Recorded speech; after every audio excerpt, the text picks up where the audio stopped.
अस्सलाम वालेकुम dear viewers, मैं हूं आमिर हुसैन और आज हम बात करेंगे अबाउट स्माम स्कीम। स्माम या SMAM, इसका क्या मतलब है? इसका मतलब है सबमिशन ऑन एग्रीकल्चरल मैकेनाइजेशन। ये जो स्कीम है, ये एक स्कीम सेंटर ने लॉन्च की है 2021 में। और इसकी जो लॉन्चिंग एजेंसी है जिसने इसको लॉन्च किया है वो है ministry of agriculture and farmers welfare. और स्टेट पे या डिस्ट्रिक्ट पे अगर हम देखेंगे तो जो इसकी इम्प्लीमेंटिंग बॉडी है वो है directorate of agriculture, department of agriculture and farmers welfare. वो है department of agriculture cooperation and farmers welfare. अगर हम देखेंगे हर किसी फील्ड में मॉडर्नाइजेशन हुई है। चाहे हम कोई भी फील्ड देखेंगे तो मॉडर्न जो कॉन्सेप्ट्स है वो इंट्रोड्यूस किए गए। तो इसी तरह एग्रीकल्चर में भी मॉडर्नाइजेशन हुई और एग्रीकल्चर में भी लेटेस्ट जो मॉडर्न टेक्नोलॉजीज़ है उनको इंट्रोड्यूस किया गया। इसी में से एक मॉडर्नाइजेशन का पार्ट ही जान के गवर्नमेंट ऑफ इंडिया ने इस स्कीम को लॉन्च किया है, सो दैट कि जो मशीनरी है वो हर किसी फार्मर तक पहुंच जाए। और इसके मेन दो मोटिव्स है। एक मोटिव ये है कि जो फार्मर्स है उन तक जो है प्रमोट की जाए मशीनरी, सो दैट कि हम फार्म मैकेनाइजेशन करें। फार्म मैकेनाइजेशन मतलब ये है कि हम एग्रीकल्चर में ज़्यादा से ज़्यादा जो है मशीनरी का यूज़ करें। उससे क्या होता है, उससे हमें बहुत सारे बेनिफिट्स मिलते हैं। जैसे हम अगर मैनुअली कोई काम करते हैं तो उसमें हमें 10 या 12 लेबर लगते हैं, तो वहीं पे अगर हम एक मशीन का उसका रोल देखते हैं तो उन 10 लेबर्स के इंस्टेड हमें एक मशीन वो काम करके देती है। इससे क्या होता है, इससे हमारा जो टाइम है वो बच जाता है और जो हमारा जो पैसा है वो बच जाता है इसमें। तो गवर्नमेंट का यही मोटिव इसमें था कि फार्मर्स तक जो है वो मशीनरी पहुंचा दी जाए, सो दैट कि जो फार्मर्स है वो अपनी जो लैंड है, चाहे एग्रीकल्चरल लैंड है, हॉर्टिकल्चरल लैंड है, उसमें वो मशीन्स का यूज़ करे, सो दैट कि उनका टाइम बच जाए, उनके पैसे बच जाए और उनका जो वर्क है, जो उनका काम है वो एफिशिएंट हो जाए। तो इसका ये एक मोटिव है। दूसरा इसके साथ ये भी मोटिव है कि जो फार्मर्स है उनको फाइनेंशियल असिस्टेंस दी जाए। देखो, अगर हम बात करेंगे इस टाइम जो लेटेस्ट टेक्नोलॉजीज़ है, अगर हम डिफरेंट टेक्नोलॉजीज़ की बात करेंगे, जैसे हम एग्रीकल्चर में यूज़ करते हैं, जैसे हार्वेस्टर्स यूज़ करते हैं, थ्रेशर्स यूज़ करते हैं या कंबाइन हार्वेस्टर्स यूज़ करते हैं। तो अगर हम देखेंगे ये जो मशीन्स है, इन मशीन्स का जो कॉस्ट है वो बहुत ज़्यादा है। तो एक जो फार्मर है, एक चूँकि जो हमारी वैली है स्पेशली, अगर हम जे की बात करेंगे तो जे में जो मैक्सिमम हमारे फार्मर्स है वो तो या तो स्मॉल है या तो मार्जिनल फार्मर्स है। तो उन फार्मर्स के लिए ये पॉसिबल नहीं है कि इतने फाइनेंस पे, इतने अमाउंट पे वो मशीनरी ख़रीदे और फिर अपने जो फार्म है, अपनी जो एग्रीकल्चरल लैंड है या हॉर्टिकल्चरल लैंड है उसमें उसको यूज़ करे।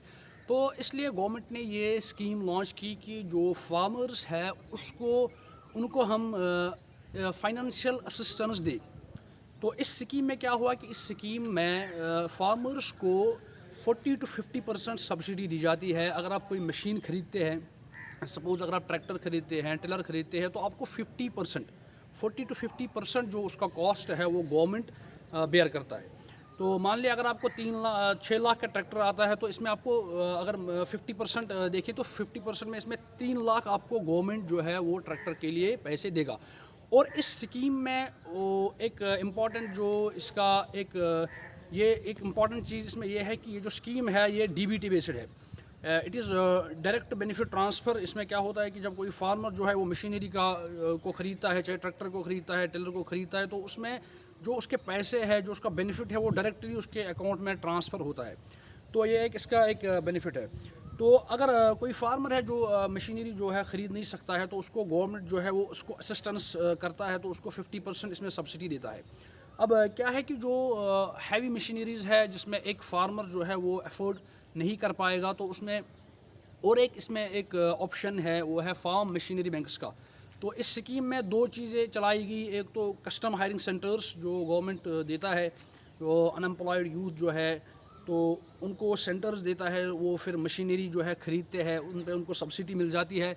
उसके बाद वो उसको यूज़ कर सकते हैं, एक तो अपने लिए, दूसरा वो फार्मर्स की जो फील्ड है उसमें यूज़ करके उनको चार्ज ले सकते हैं। तो दूसरा इसमें कस्टम हायरिंग के साथ साथ फार्म मशीनरी जो बैंक है वो भी इसमें इस स्कीम में ऑलरेडी ऑप्शन है। तो इसमें क्या है, इसमें 5-6 जो बंदे हैं वो मिल के एक मशीनरी ख़रीद सकते हैं। तो उसमें 80% जो है आपको सब्सिडी गवर्नमेंट देता है। तो गवर्नमेंट की तरफ से इसमें 80% है। तो ये जो स्कीम्स है, ये जो स्कीम है ये बहुत फ़ायदेमंद है फार्मर्स के लिए। तो इसको फार्मर्स इसमें फ़ायदा उठा सकते हैं। तो इस टाइम अगर हम देखेंगे तो इसमें कौन सी मशीनरीज़ इसमें दी जाती है, जहाँ से इसका ताल्लुक़ है, मैंने दोनों जगह देखा है, चाहे जम्मू हो या कश्मीर हो। इसमें जो डिफरेंट मशीनरीज़ जो गवर्नमेंट देता है उसमें है, एक तो हमारा टिलर है, ट्रैक्टर है, उसमें रोटोवेटर है, या डिस्क प्लो है, या डिस्क हैरो है, या इसके साथ साथ अगर हम जम्मू की बात करेंगे तो वीट क्लीनर्स, वीट थ्रेशर्स या मेज़ थ्रेशर्स। तो ये सारी जो मशीनरी है इसको आप गवर्नमेंट आपको देती है ऑन सब्सिडी बेसिस। तो ये जो वीडियो हमने बनाई इसका एक पहला यही मकसद ये है कि जो फार्मर्स है, इस वीडियो का पहला ये सबसे फॉरमोस्ट जो इसका मकसद है वो ये है कि जो फार्मर्स है वो अवेयर हो जाए। क्योंकि अभी फार्मर्स जो हमारे हैं वो अवेयर ही नहीं है। 90% आप जो फार्मर्स हमारे हैं, चाहे जम्मू के कश्मीर को, उनको पता ही नहीं है कि ये भी कोई स्कीम है, ऐसे हम अवेल कर सकते हैं मशीनरी और उससे हम फ़ायदा उठा सकते हैं। तो दूसरा ये कि दूसरी चीज़ ये है कि जो हम मार्जिनल फार्मर्स हैं और हम स्मॉल फार्मर्स हैं, तो हमारी जो लैंड है उस पर मैकेनाइजेशन की जो अडॉप्शन है वो बहुत डिफ़िकल्ट है।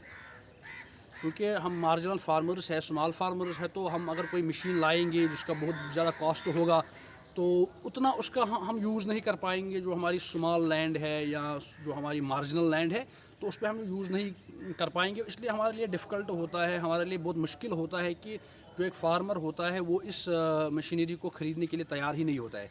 लेकिन इसमें जो मैंने बताया पहले ही, इसमें एक ऑप्शन ये है कि आप मिल के फार्मर्स 2-4-5 मिल के आप ये ले सकते हैं और फिर सब्सिडी इस पर आप अवेल कर सकते हैं।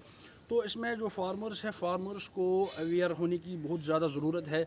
और फार्मर्स के अवेयरनेस के लिए हमने ये जो वीडियो है ये बनाया है, सो दैट कि जो फार्मर्स है वो इस स्कीम से फ़ायदा उठाए। तो ये स्कीम के लिए, इस स्कीम के लिए आप डायरेक्ट इसको ऑनलाइन भी आप रजिस्टर कर सकते हैं, या आप कंसर्न जो आपका डिपार्टमेंट है, department of agriculture and farmers welfare जो है आपका, जो डिस्ट्रिक्ट है, जो आपका चीफ जो एग्रीकल्चर ऑफिसर है या चीफ एग्रीकल्चर जो ऑफिस है, उसके साथ आप कांटेक्ट कर सकते हैं, या हॉर्टिकल्चर के जो ऑफिस है वो भी ये देते हैं। तो इसमें ये चीज़ है कि जो इससे हमारा जो वर्क लोड हमारा कम हो जाएगा, हमारा जो काम है वो एफिशिएंटली होगा।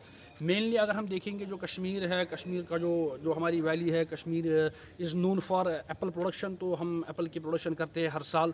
तो इसमें जो हमें मैकेनाइजेशन की बहुत ज़्यादा ज़रूरत है।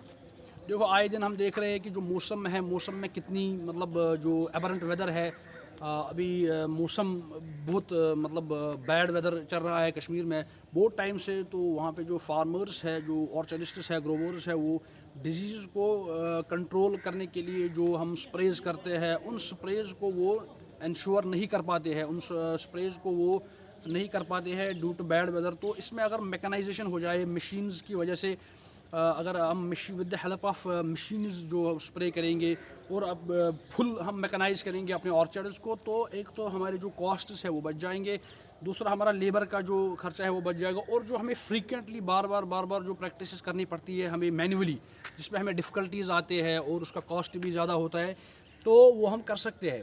इसी तरह से जैसे फार्मर्स के लिए जो गवर्नमेंट ने स्कीम लॉन्च की है, जैसे ड्रोन फॉर स्प्रेइंग के लिए जो ड्रोन्स का अभी फार्मर्स ने जो दिया है, गवर्नमेंट ने फार्मर्स को एक और स्कीम के तहत जो है वो ड्रोन्स दिए हैं फॉर स्प्रेइंग के लिए।